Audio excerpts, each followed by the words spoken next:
Hace unos 74.000 años, el amanecer no traía esperanza, sino ceniza. En algún punto del sudeste asiático, un grupo de Homo sapiens se protegía en silencio dentro de una cueva. Afuera, el cielo se había vuelto gris durante días. Las aves caían muertas, los árboles parecían quemados sin fuego, y el aire tenía un sabor metálico que quemaba la garganta. Nadie sabía lo que ocurría. Pero lo que estaba sucediendo sería recordado, en las huellas del ADN, en las leyendas del fuego y la oscuridad, como uno de los peores momentos para nacer humano. Fue la erupción del supervolcán Toba en la actual Sumatra, una de las más colosales catástrofes naturales en la historia de la especie. La explosión arrojó más de 2.800 kilómetros cúbicos de material volcánico y cubrió de ceniza buena parte de Asia. El sol desapareció durante años, el clima se desplomó en cuestión de semanas y la temperatura global descendió varios grados, provocando una edad de hielo instantánea. Los glaciares avanzaron, las lluvias se volvieron tóxicas y los ecosistemas colapsaron. Según estimaciones genéticas, la población humana mundial pudo reducirse a tan solo unos pocos miles de individuos. Era como si el destino hubiera decidido reiniciar la especie. En las cuevas del África Oriental, en la India y en la península arábiga, los arqueólogos han encontrado finas capas de ceniza volcánica que coinciden con ese periodo. En algunos niveles, las herramientas de piedra aparecen interrumpidas abruptamente, como si la vida cotidiana se hubiese detenido de golpe. Algunos investigadores, como Stanley Ambrose de la Universidad de Illinois, propusieron que este evento causó un cuello de botella genético en nuestra evolución. Un periodo en el que casi toda la diversidad humana desapareció, quedando apenas unas pocas familias que continuarían la historia. Imagina ese mundo, el viento arrastrando ceniza, los animales huyendo sin rumbo, las noches eternas. En las costas del Índico, pequeños grupos de humanos buscaban refugio y alimento, aferrándose a la vida con herramientas rudimentarias. Golpeaban piedras para hacer filos con los que cortar raíces o abrir huesos, mientras el aire olía a azufre y la piel se cubría de polvo gris. No sabían que aquel invierno no era una estación, sino un castigo que duraría generaciones. Aún así, sobrevivieron. Y ese es el milagro. En un planeta que parecía haber decidido extinguirlos, el fuego se convirtió en su única frontera contra la muerte. Lo encendían no solo para calentarse, sino para recordar que aún existían. En los restos arqueológicos de Sudáfrica, en lugares como Pinnacle Point o Blombos Cave, se han encontrado evidencias de comunidades que en medio del desastre no solo sobrevivieron, sino que comenzaron a mostrar comportamientos simbólicos, pigmentos, adornos, grabados en hueso. Es posible que la oscuridad no solo los castigara, también los hiciera humanos. En tiempos de terror absoluto nacía el pensamiento, la imaginación, la necesidad de dejar huella. Algunos científicos creen que fue allí, en esa era de miedo, donde comenzó la verdadera mente moderna. Es irónico, tal vez el peor momento para nacer como humano fue también el momento en que aprendimos a hacerlo, porque cuando todo se perdió, lo único que quedó fue la mente, la memoria y el fuego. Y desde entonces, nunca dejamos de contarnos historias para no olvidar quiénes somos. Si este viaje al pasado te está ayudando a ver la historia humana desde otra luz, acompáñame en las siguientes partes, porque lo que viene después, las heladas, el hambre, la caza y el nacimiento de la compasión, es el resto del camino que nos trajo hasta aquí. Suscríbete y sigamos explorando juntos la prehistoria, el espejo más oscuro y más verdadero de lo que significa ser humano. El mundo posterior a la erupción del Toba era un cementerio helado. Las lluvias habían lavado la ceniza, pero el sol aún no regresaba del todo. Los días eran grises, las noches largas y los vientos cortantes como cuchillos. A lo largo de África Oriental, pequeños grupos de Homo sapiens intentaban sobrevivir en paisajes donde los árboles apenas crecían y los animales migraban hacia el sur, siguiendo el calor que quedaba. Los científicos llaman a este periodo el estadio isotópico 4, un intervalo glacial que transformó la Tierra en un planeta hostil. Para un recién nacido, aquel era literalmente el peor momento para llegar al mundo. No había alimento suficiente, los grupos se reducían y cada individuo contaba. Las madres parían en cuevas o bajo refugios improvisados, cubriendo a sus hijos con pieles endurecidas, mientras los hombres caminaban kilómetros cazando gacelas, antílopes o cualquier cosa que aún se moviera. En las orillas de los lagos secos, los arqueólogos han hallado restos de herramientas microlíticas, pequeñas hojas de piedra finamente trabajadas, prueba de que el ingenio no se apagó incluso en la miseria. En esos fragmentos de sílex y obsidiana está escrita una lección. El pensamiento humano no nació del confort, sino de la necesidad. Sin hambre no habría creatividad. Sin miedo no habría fuego. La glaciación no solo congeló el paisaje, también forzó la cooperación. Los grupos humanos, cada vez más pequeños, comenzaron a depender unos de otros de una manera nueva. No solo compartían alimento, compartían conocimiento. Los ancianos, quienes recordaban los tiempos antes del desastre, se convirtieron en depositarios de historias y estrategias. En ellos nació lo que algunos antropólogos llaman memoria colectiva, la capacidad de transmitir experiencias sin verla. No había escritura, pero sí narración. No había lenguaje complejo todavía, pero sí gestos, sonidos, símbolos. En Blombos Cave, al sur de Sudáfrica, se encontró un fragmento de ocre grabado con líneas cruzadas, datado en unos 75.000 años. Es quizás el primer intento de decir algo al futuro. Un mensaje sin palabras, una idea abstracta naciendo en medio del invierno del mundo. ¿Qué pensaban aquellos humanos cuando trazaban esas líneas? ¿Era un mapa, una marca tribal, una forma de contar el tiempo? No lo sabemos, pero lo que sí sabemos es que el arte apareció cuando la vida era más difícil. Es como si el cerebro humano, acorralado por la desesperación, respondiera con una chispa de significado. En medio del hambre y el frío, alguien decidió dejar una marca, y esa marca cambió todo. Algunos estudios genéticos sugieren que la humanidad entera descendió de unos pocos miles de individuos que sobrevivieron en refugios costeros del sur de África, donde el mar ofrecía moluscos y peces incluso en los peores inviernos. Allí, el sonido de las olas fue testigo del renacimiento de la especie. Mientras el resto del planeta sufría, aquellos humanos aprendieron a recolectar, a planificar, a resistir. No eran los más fuertes, pero sí los más adaptables. Y en un mundo impredecible, esa fue la clave.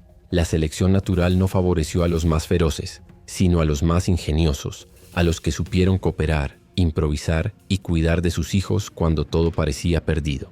La empatía se convirtió en una herramienta de supervivencia. Imagínalo, una noche de frío extremo, un grupo acurrucado alrededor del fuego, compartiendo los últimos trozos de carne, y una mujer anciana entonando sonidos que sus nietos repetirían años después. Allí comenzó la tradición, la cultura, el lenguaje. Todo lo que somos brotó del hielo. El invierno eterno no solo casi nos mata, nos obligó a pensar. Si la humanidad sobrevivió a aquel infierno blanco, no fue porque venciera al entorno, sino porque aprendió a mirar al otro y ver en él una extensión de sí mismo. Ese fue el principio de la verdadera inteligencia humana. Y aunque el clima volvió a cambiar, el recuerdo del frío quedó en nuestros genes, y quizás también en nuestra mente, porque desde entonces el ser humano nunca dejó de temer la oscuridad.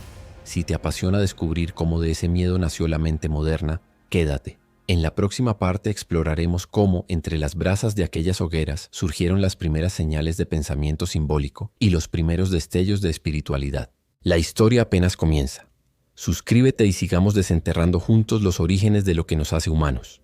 El hielo comenzó a retroceder lentamente. El cielo, antes gris, dejaba filtrar de nuevo una luz amarillenta, débil pero suficiente para devolver la esperanza. El mundo no se había curado, pero los humanos habían aprendido a resistir. Y en esa pausa entre la tragedia y la reconstrucción ocurrió algo que cambiaría para siempre nuestra historia: el pensamiento simbólico.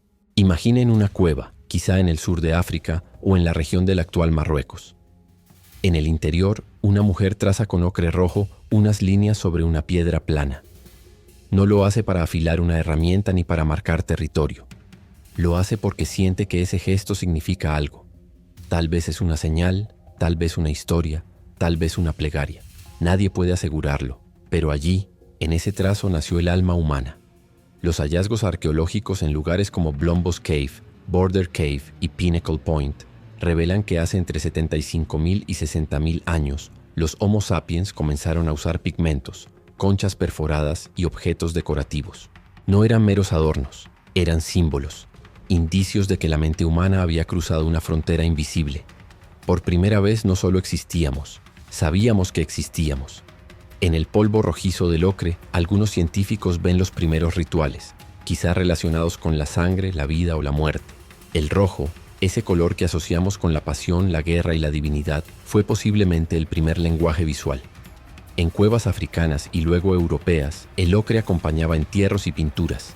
Era como si el ser humano comprendiera que el cuerpo, al morir, no era solo carne, era algo más, algo que merecía respeto incluso en la ausencia. En el yacimiento de Kafseh, En Israel se halló el esqueleto de un niño de unos 9 años cubierto de pigmento rojo, con astas de ciervo cuidadosamente colocadas sobre su cabeza. A su lado, restos de otros cuerpos también decorados. Aquello no era un simple entierro, era un rito. La arqueología nos permite imaginar la escena. El grupo reunido en silencio, el fuego iluminando los rostros, el olor del humo mezclado con el del ocre y esa sensación de misterio de algo que no se ve pero se siente. Allí nació la espiritualidad, no una religión como las que conocemos, sino una intuición. La vida y la muerte están unidas, y hay algo más allá de lo visible. Este despertar simbólico coincidió con una mejora en el clima y con el fortalecimiento de las redes sociales entre grupos humanos. Las cuevas comenzaron a llenarse de pinturas, las herramientas se volvieron más finas y la comunicación más compleja. Quizás frente al fuego alguien empezó a relatar lo que había visto en sueños, y otro lo dibujó en la roca. En ese acto compartido nació el mito, la historia, la imaginación. Cada trazo era una manera de dominar lo incomprensible, el trueno, la caza, la muerte. Lo curioso es que el arte no apareció en los tiempos de abundancia, sino en los de dificultad. Cuando la supervivencia era incierta, el ser humano no solo luchó por vivir, luchó por darle sentido a vivir. Esa búsqueda de significado nos diferencia de todas las demás criaturas. A partir de entonces, el mundo dejó de ser solo físico. También se volvió simbólico, espiritual. El fuego no era solo calor, era memoria. El ocre no era solo pigmento, era sangre y eternidad. Y la cueva no era solo refugio, era templo. Todo eso surgió en el mismo escenario donde antes solo había miedo. Los que habían nacido en el peor momento de la historia, paradójicamente, fueron los primeros en descubrir la belleza. Y esa belleza nacida del dolor fue la semilla de la cultura. Si alguna vez te has preguntado cuándo empezó la humanidad a tener alma, la respuesta está en esas manos que dejaron su huella en la piedra, en esos ojos que miraron el fuego y vieron algo más que luz. Hace unos 70.000 años, el mundo que conocían los humanos aún estaba marcado por cicatrices de ceniza y hielo. Pero algo dentro de ellos había cambiado para siempre. Habían aprendido a crear fuego, a planificar, a simbolizar y a cooperar. Esa chispa de inteligencia no podía permanecer confinada en África. La especie comenzó su primera gran migración hacia lo desconocido. Imaginemos un amanecer en la actual península arábiga. Un grupo de humanos se reúne al borde de un desierto, cargando herramientas de piedra, pieles curtidas, conchas y pigmentos. No tienen mapas ni brújulas, solo memoria, instinto y una capacidad asombrosa de observar el entorno. El viaje es lento y peligroso. Cruzan ríos secos, dunas ardientes y montañas cubiertas de escarcha. Cada paso es una apuesta contra el hambre, la sed y los depredadores. Algunos arqueólogos llaman a esto la expansión costera, porque los primeros grupos se desplazaron siguiendo los océanos y ríos, aprovechando los recursos que ofrecían: peces, moluscos, aves y vegetación. Los restos encontrados en Israel, Arabia Saudita e India muestran herramientas sofisticadas y restos de comida que indican que estos humanos podían pescar, cazar y recolectar con una habilidad increíble. La migración no era solo física, era mental. Cada grupo debía innovar constantemente. Las técnicas de caza cambiaban según la presa, los refugios se adaptaban al clima y la comunicación debía ser efectiva para que todos sobrevivieran. Imaginen la escena. Una mujer señalando un grupo de gacelas a la distancia, un hombre golpeando piedras para afilar un filo, niños aprendiendo a observar, imitar y recordar. La cooperación no era opcional, era la única forma de mantenerse vivos. Y mientras avanzaban hacia Asia y más allá, también llevaban consigo su mundo simbólico. Los pigmentos, los adornos y los gestos rituales no quedaron atrás. Los primeros indicios de arte rupestre en la India y en Indonesia datan de este periodo, demostrando que el espíritu humano no se fragmentaba por la distancia ni por la adversidad. Cada cueva que encontraban era más que un refugio. Era un lienzo, un espacio de memoria y de identidad. Pero la migración no estuvo exenta de tragedia. Algunos grupos desaparecieron, borrados por depredadores, enfermedades o hambrunas. Otros sobrevivieron al borde de la extinción y sus pequeños éxitos marcaron el curso de la historia. La arqueología nos muestra que durante estas rutas la población mundial aún era muy reducida. Cada nacimiento y cada vida contaban. Para un niño nacido en este periodo, las probabilidades de sobrevivir hasta la adultez eran bajas. La infancia era un riesgo constante, y sin embargo la especie persistió. La migración fue en sí misma un acto de valentía extrema. Enfrentarse a territorios desconocidos, a climas severos y a especies competidoras, con nada más que ingenio y cooperación. Fue un momento en que la fragilidad humana chocó con la vastedad de la Tierra y sorprendentemente salió adelante. Lo que hoy vemos como migración, exploración o aventura, para ellos era una cuestión de vida o muerte. Una serie de decisiones que decidirían si su línea genética continuaba o se extinguía. En cada paso que dieron, dejaron huellas invisibles que aún podemos rastrear en nuestro ADN y en la distribución de culturas humanas modernas. Cada herramienta de piedra, cada trozo de pigmento y cada cueva habitada son testimonios silenciosos de su audacia y resistencia. El mundo que conquistaron no era amable, era un lugar donde la adversidad era la regla y la cooperación la excepción que salvaba vidas. Mientras los grupos humanos se adentraban en territorios desconocidos, no podían depender solo de fuerza física o de herramientas. La supervivencia exigía algo mucho más complejo: comunicación. Imaginemos un campamento en la península arábiga, al borde de un desierto. La noche cae, el viento arrastra arena y hojas secas, y el fuego chisporrotea, proyectando sombras que bailan contra las paredes de roca. Allí, junto al calor, nacieron las primeras formas de lenguaje. No eran palabras como las conocemos, pero sí señales compartidas, gestos, sonidos modulados. Una mirada, un gesto con la mano, un gruñido o un silbido podían significar cuidado, depredador o sígueme, hay comida. La arqueología nos ofrece pistas. Estudios sobre la morfología del Homo sapiens indican que nuestra capacidad para modular la voz y articular sonidos complejos ya existía hace más de 70.000 años.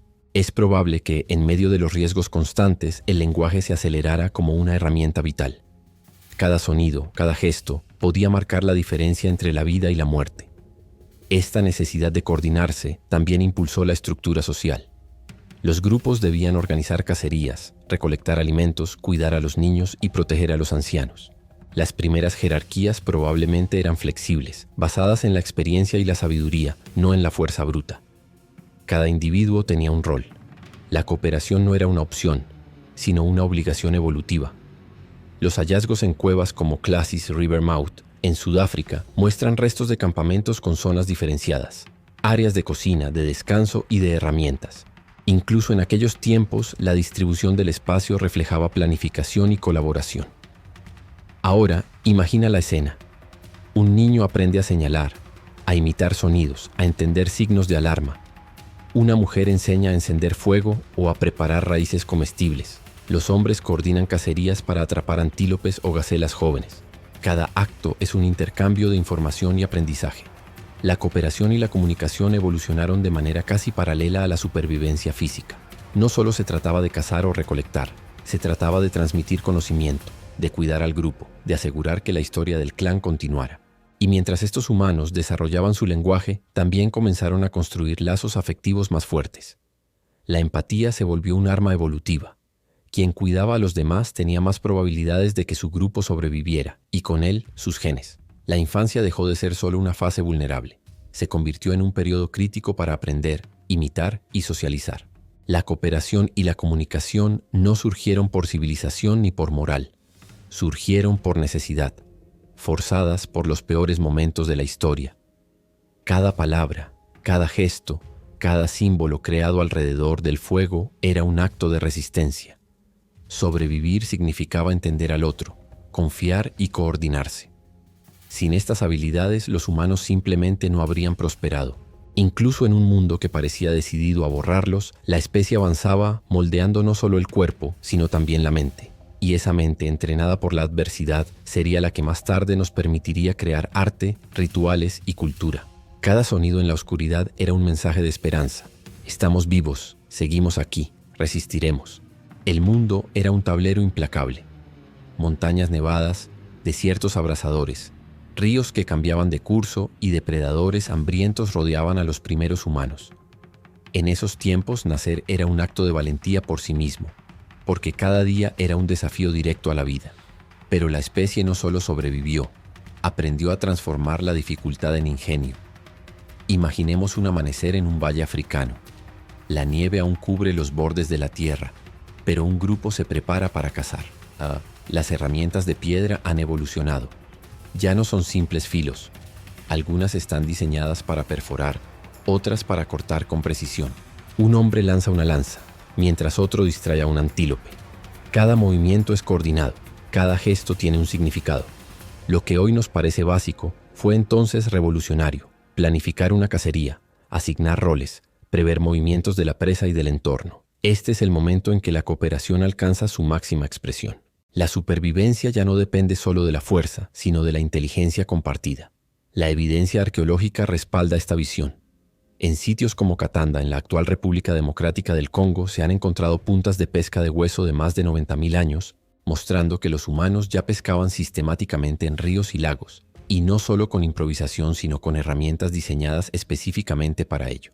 En Blombos Cave se encontraron restos de alimentos cuidadosamente seleccionados y almacenados, lo que indica planificación y conocimiento del medio. La caza era solo una parte. La recolección también requería precisión y memoria. Raíces, frutas, semillas y tubérculos se identificaban por su época de maduración, su toxicidad y su valor nutricional.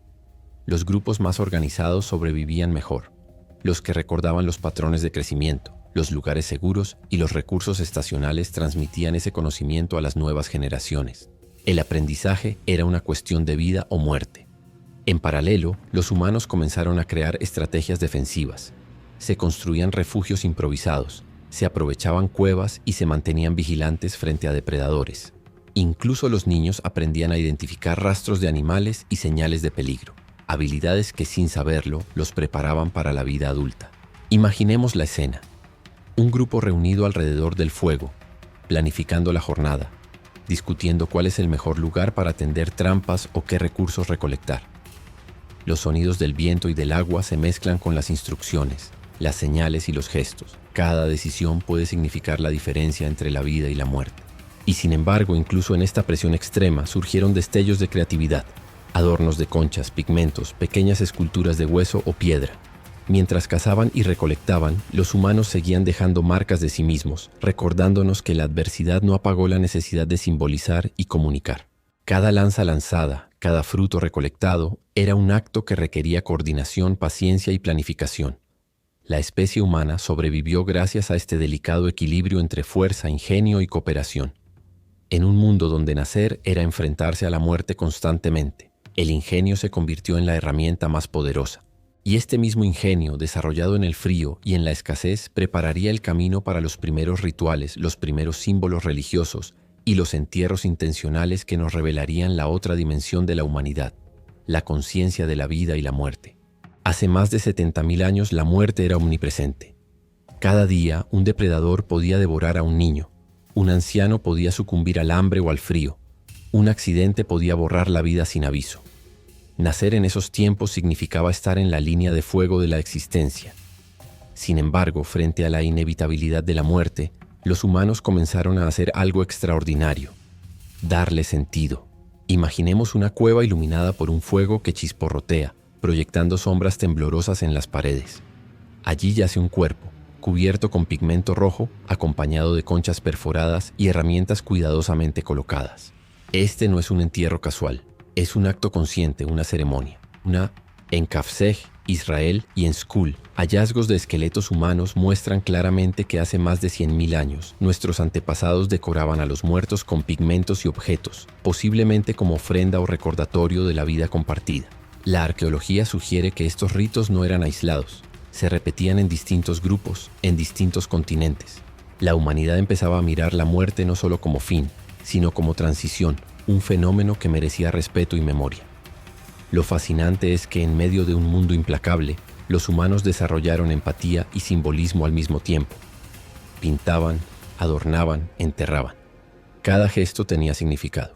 Imaginemos la escena. Una madre coloca cuidadosamente un pigmento sobre el rostro de su hijo fallecido. Un hombre coloca piedras o conchas a modo de guardián simbólico. Un grupo observa en silencio, compartiendo dolor y aprendizaje. Allí, en esas cuevas, nacía la noción de lo sagrado. No había templos ni dioses organizados todavía, pero sí conciencia de que la vida es valiosa y que la memoria puede sobrevivir a la carne. Estos rituales tienen un efecto profundo. Fortalecen la cohesión del grupo. En un entorno donde la muerte acecha constantemente, reconocerla y honrarla crea solidaridad. La supervivencia no era solo física, también era emocional y social. Cada acto de cuidado ante la muerte transmitía lecciones de respeto, cooperación y responsabilidad a las generaciones futuras. Además, los pigmentos y adornos usados en estos entierros muestran que los humanos ya habían desarrollado habilidades artísticas y cognitivas avanzadas. Podían planificar, anticipar reacciones y comunicar ideas abstractas. Este pensamiento simbólico sería la base de religiones posteriores, del arte y de la cultura humana tal como la conocemos. No era superstición, era supervivencia emocional y social. Frente a un mundo que había intentado borrarlos, la especie humana decidió enfrentar la finitud con creatividad y sentido. En otras palabras, el peor momento para nacer, la constante amenaza de muerte, no solo nos obligó a sobrevivir físicamente, nos obligó a pensar, a simbolizar y a trascender la simple existencia. Hace decenas de miles de años, nacer significaba enfrentarse a un mundo brutal, donde cada día podía ser el último. Pero los humanos no solo sobrevivieron, transformaron la adversidad en ingenio, y de esa chispa nacieron las primeras herramientas complejas. Imaginemos un amanecer en una llanura africana. Un grupo rodea un río, evaluando la mejor manera de atrapar peces y animales pequeños. Las manos expertas golpean piedras para crear cuchillas y puntas de proyectil, perfectamente equilibradas y afiladas. Algunas están hechas de sílex, otras de obsidiana, materiales seleccionados con criterio según su dureza y capacidad de corte. Este no es trabajo improvisado, es planificación, previsión y conocimiento profundo del entorno. Los hallazgos arqueológicos de lugares como Katanda, en el Congo, muestran arpones de hueso que permitían pescar en ríos y lagos con una eficiencia sorprendente.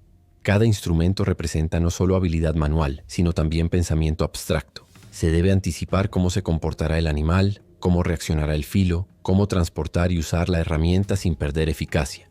La innovación tecnológica se combinaba con la cooperación social. Las cacerías se organizaban en equipo, utilizando emboscadas, señuelos y estrategias de contención. Cada acción requería comunicación y sincronización perfecta. En un mundo donde la fuerza física sola no garantizaba supervivencia, la inteligencia colectiva se volvió el arma más poderosa. Incluso los restos de campamentos muestran planificación del espacio. Áreas para preparar alimentos, espacios para dormir, zonas de almacenamiento de herramientas y restos de caza. La especie humana aprendía a dominar su entorno de manera sistemática. No solo cazaban para sobrevivir, aprendían patrones, predecían comportamientos animales y transmitían este conocimiento a los jóvenes, asegurando la continuidad de habilidades críticas. Mientras tanto, el arte y el simbolismo seguían presentes. Las pinturas y adornos no eran solo expresión estética, reforzaban la identidad del grupo y recordaban historias de cacerías exitosas, de estrategias aprendidas, de los ancestros que habían sobrevivido al peor momento de la historia. El fuego, las herramientas, la cooperación y la memoria simbólica se combinaban en un solo propósito: prolongar la vida. Imaginen un niño observando cómo los mayores afilan un filo de obsidiana, cómo colocan trampas, cómo coordinan movimientos silenciosos. Cada gesto, cada instrucción es enseñanza. Cada sobreviviente es un transmisor de conocimiento. Y este ingenio, desarrollado en condiciones extremas, sentó las bases para futuros avances: agricultura, construcción, domesticación de animales, escritura y, finalmente, civilización. La tecnología primitiva fue mucho más que supervivencia. Fue un lenguaje de adaptación, creatividad y comunicación. Nos recuerda que la inteligencia humana no surgió en la comodidad, sino en la urgencia, cuando nacer significaba enfrentarse a un mundo casi imbatible. Tras la invención de herramientas más eficientes y la consolidación de la cooperación, los grupos humanos comenzaron a dejar rastros claros de sus migraciones. Las costas, los valles y los ríos se convirtieron en corredores vitales. Desde África Oriental, pequeños grupos avanzaron hacia Asia, cruzando desiertos y montañas, siguiendo los recursos que aseguraban la supervivencia. En cada paso dejaban marcas: herramientas, fogatas, pigmentos y restos de campamentos. Los estudios de ADN confirman que estas rutas conformaron la base de la diversidad genética humana actual. Cada hallazgo arqueológico es un testimonio de resistencia. Los fósiles en Israel, India y el sudeste asiático muestran no solo presencia humana, sino adaptación a distintos climas y ecosistemas. La especie aprendió a reproducir sus conocimientos.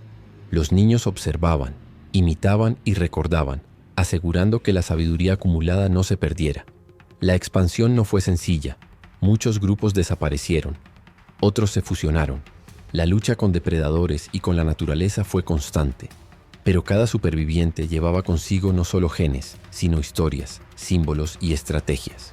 Era la transmisión de la memoria humana a lo largo de miles de kilómetros. A medida que estos grupos se establecían en nuevos territorios, empezaron a aparecer patrones de cultura más complejos. Las cuevas se llenaron de pinturas, las piedras y los huesos de símbolos, y los entierros se hicieron más elaborados. El ser humano, nacido en un mundo que parecía decidido a borrarlo, comenzó a construir sentido, rituales, arte, lenguaje, cooperación, empatía. La adversidad no solo moldeó el cuerpo, sino la mente y el alma. Los humanos comprendieron que sobrevivir no era suficiente, debían enseñar, recordar y transmitir. Esta etapa marca el nacimiento de la verdadera humanidad, una especie consciente de su fragilidad y capaz de transformar la dificultad en creación. Cada herramienta, cada pigmento, cada gesto alrededor del fuego era un acto de resistencia y de cultura. La historia nos recuerda que incluso en los peores momentos para nacer, el ser humano encontró formas de trascender, de pensar y de dejar huella. Hoy podemos mirar atrás y entender lo extraordinario de nuestra especie. Nacimos en un mundo hostil, supervolcanes, glaciaciones, depredadores, hambre constante. Los peores momentos de la historia humana fueron también los momentos en que nuestra inteligencia, cooperación y creatividad fueron más exigidas. Gracias a estos desafíos, aprendimos a simbolizar, a comunicar, a cooperar y a honrar la vida y la muerte. Cada fósil, cada herramienta, cada pintura rupestre es testimonio de nuestra resistencia. Nacer en ese tiempo habría sido un riesgo inimaginable, pero gracias a quienes sobrevivieron, estamos aquí para contarlo. Al mirar una cueva pintada en Altamira o Lascaux, al sostener una piedra tallada por manos humanas hace decenas de miles de años, comprendemos que nuestra esencia proviene de la adversidad y de la chispa que se encendió en los primeros humanos. Ellos sobrevivieron al peor momento de la historia para nacer, y su ingenio nos dejó un legado: la capacidad de transformar el miedo en creatividad, la muerte en memoria, la necesidad en cultura. Hoy, al mirar nuestro mundo, seguimos llevando esa herencia: resiliencia, curiosidad y la inagotable capacidad de encontrar sentido incluso en los peores tiempos. Si este viaje al pasado te ha mostrado la fuerza y la fragilidad de la humanidad, acompáñame en futuras exploraciones. Suscríbete y sigamos desenterrando juntos los orígenes de lo que significa ser humano, recordando siempre que nuestra especie nació para enfrentar la oscuridad y sobrevivió.